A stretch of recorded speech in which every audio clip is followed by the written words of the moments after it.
Assalamualaikum warahmatullahi wabarakatuh. Salam sejahtera untuk kita semua. Semoga kita semua sehat selalu dan dimudahkan dan lancarkan dalam menjalankan aktivitas sehari-hari. Sahabat tani, sahabat YouTuber dimanapun Anda berada, kembali lagi dengan saya Fauzi Channel. Pada video kali ini saya akan membuat tutorial budidaya porang dari 0% sampai panen. Jadi bukan bermaksud menggurui, cuma saling berbagi informasi, utamanya sebagai bahan acuan bagi sahabat-sahabat petani porang pemula dimanapun Anda berada. Jadi nanti kalau ada hal-hal yang kurang berkenan, silahkan dibantu diklarifikasi dan ditambahkan di kolom komentar agar kita bisa selalu saling berbagi untuk mencapai sukses bersama antara kita semua. Yang baru gabung jangan lupa like, komen, dan subscribe. Oke, sudah subscribe? Oke, langsung saja kita ke tutorial. Yang pertama harus kita lakukan adalah pemilihan bibit yang berkualitas. Namun sebelumnya langsung ke lahan. Yang perlu dipersiapkan pertama adalah pembasmian rumput apabila memungkinkan atau diperlukan, atau tidak ya langsung ke tahap yang kedua, yaitu penggemburan atau pengolahan tanah tahap awal, baik menggunakan mesin yang seperti ini atau menggunakan cara manual. Tentunya semuanya menyesuaikan kondisi di lahan sahabat-sahabat semuanya. Untuk tahap selanjutnya yang tidak kalah penting adalah pemilihan bibit porang. Jadi pastikan sahabat tani memilih bibit porang yang bagus dan berkualitas. Syukur kalau mengetahui riwayatnya bibit dari mana, dari apa.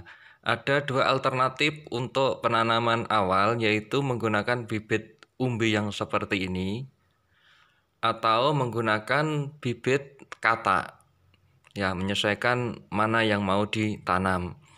Kemudian untuk 2 bulan kemudian, atau kalau yang lazimnya bulan November Desember, itu ada alternatif lain, yaitu menggunakan bibit cabutan, bibit polybag, atau bibit ekor kuda yang kali ini lagi ngetren. Jadi sekali lagi pastikan memilih bibit yang berkualitas, karena pemilihan bibit itu akan sangat menentukan di keberhasilan tanaman porang kita. Langkah selanjutnya yang harus dilakukan oleh para petani porang adalah membuat gulutan atau bedengan atau lubangan untuk menanam porang. Ini dibuat sesuai dengan ya selera masing-masing, dengan ukuran masing-masing. Ada yang 20-20, 20-30, 30-40, ya tentunya sesuai selera atau yang sudah lazim dilaksanakan di wilayah masing-masing. Setelah dipersiapkan, langkah selanjutnya adalah penaburan pupuk dasar, baik yang berasal dari kompos atau organik. Kompos itu biasanya yang sering digunakan oleh petani porang adalah pupuk kandang atau kotoran hewan. Yang paling banyak dipakai adalah kotoran kambing ataupun juga kotoran sapi. Namun juga ada yang dibalik, menanam dulu, jadi umbinya dulu seperti ini, baru setelah itu pupuk. Terserah mana yang lebih efektif, yang lebih bagus sesuai selera kawan-kawan petani semua. Jadi ada dua alternatif, taburkan pupuk dulu baru bibitnya, atau masukkan bibitnya dulu baru kita kasih pupuk kandang atau pupuk kompos. Pastikan pupuk yang akan kita gunakan sudah difermentasi atau sudah dinetralkan. Fungsinya untuk menghindari kuman-kuman yang nanti bisa menyebabkan kebusukan umbi atau bibit yang sudah kita tanam. Nah, masalah cara fermentasinya silahkan dilihat video-video sebelumnya. Nah, untuk tahap selanjutnya ini sudah kita melakukan penanaman porang. Untuk jaraknya sekali lagi relatif, dengan pertimbangan semakin besar bibit maka semakin jauh jaraknya. Kalau dari umbi itu ada yang 30-30, 30-40, ada yang 30-50. terserah. Dan itu juga dengan pertimbangan kalau di lahan terbuka itu lebih dekat tidak apa-apa, kalau di lahan agak banyak naungan tentunya lebih baik itu agak jarang. Jadi seperti itu yang kami lakukan. Ini teknis penanaman yang dari umbi, jadi kita lihat seperti itu, jaraknya ya kurang lebih seperti itu.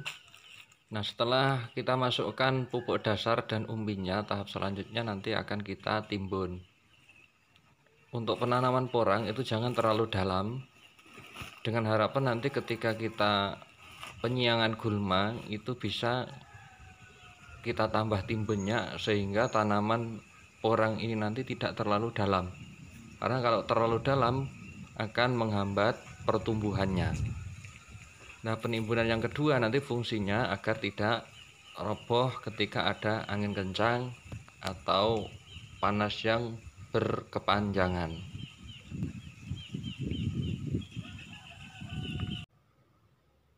Kemudian teknis penanaman yang dari biji katak. Teknisnya sama, cuma perbedaannya ada di jarak dan di pupuk dasarnya. Apabila kita menanam dari umbi tentunya pupuk dasarnya lebih banyak. Apabila dari katak, karena ya katak sebesar apapun walaupun katak super ya cuma kurang lebih seperti itu, maka jaraknya lebih padat lagi. Kemudian teknis penimbunannya juga sama dan juga tidak terlalu dalam. Terkait jarak penanaman, sahabat porang bisa dilihat video-video sebelumnya. Tetapi yang terpenting perlu kita mempertimbangkan lahan dan bibit yang mau kita tanam. Oke, proses penanaman sudah selesai. Kita ke tahap selanjutnya adalah perawatan porang. Nah, porang yang kita tanam perlu kita rawat dengan super agar menghasilkan hasil yang bagus. Yang pertama kita lakukan adalah penyiangan gulma atau pembersihan rumput-rumput yang ada di areal porang kita. Pembersihan ini kita lakukan agar nutrisi yang ada di dalam tanah itu tidak terserap ke rumput-rumput yang ada di sekitar porang ini.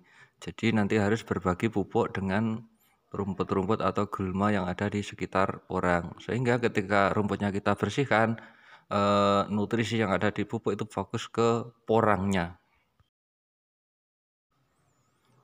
Di sisi lain, apabila lahan porang kita bersih, tentunya akan enak dipandang. Ada yang secara modern itu menggunakan mulsa atau dengan cara mulsa alami. Silahkan saja rekan-rekan yang ada di dataran rendah yang lahannya lurus lebar menggunakan mulsa. Untuk perawatan selanjutnya adalah pemupukan porang. Jadi pupuk porang itu sangat penting bagi pertumbuhan porang. Direkomendasikan menggunakan pupuk organik. Kalau toh terpaksa menggunakan pupuk kimia harus berimbang. Jadi tetap didominasi pupuk organik agar jangka panjang tidak merusak lahan kita atau mengurangi kualitas umbi porang kita. Unsur kimia yang ada di tanaman atau di lahan kita sebisa mungkin kita minimalisir untuk menjaga kualitas porang kita. Karena porang itu adalah bahan konsumsi seperti isu yang beredar di masyarakat.